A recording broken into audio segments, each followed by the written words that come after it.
Angus McStone. Hello and welcome to another dazzling episode of On the Button with me, third-rate sports journalist Angus McStone. Now, my guest today had a great 2016-17 season. She won her first Scottish Tournament of Hearts. She won her first World Championship. And she won her first silver medal at the World Mixed Doubles. I am, of course, talking about my very special guest here, Joanne Courtney. Hi.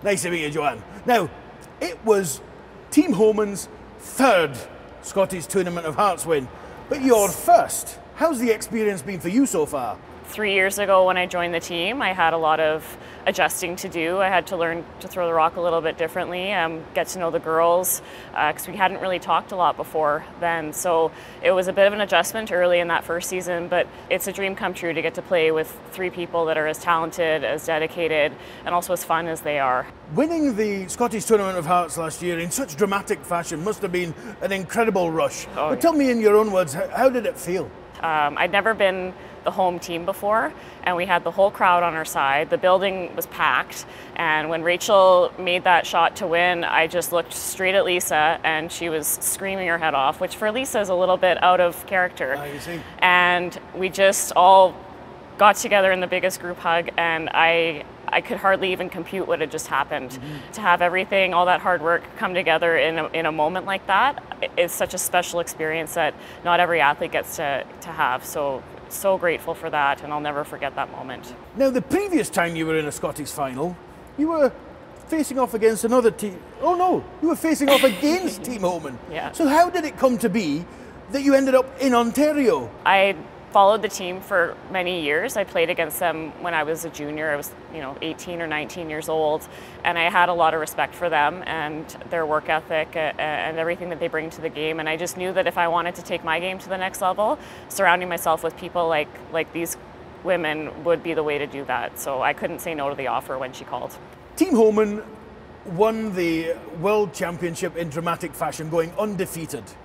Is there anything from that experience of sweeping the world that you can bring to your game today?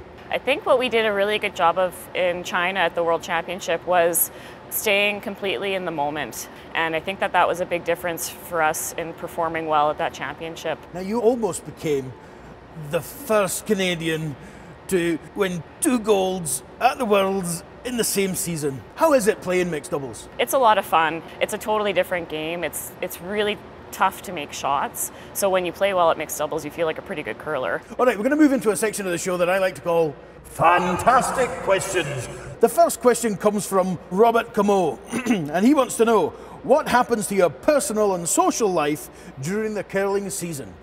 They know that I'm chasing a goal with my team, and they get that. So in the off season, I try to make lots of time for my personal life, but when it comes to the winter time, curling is always going to come first. And I guess if they want to see you, they can always flick on the TV. Exactly.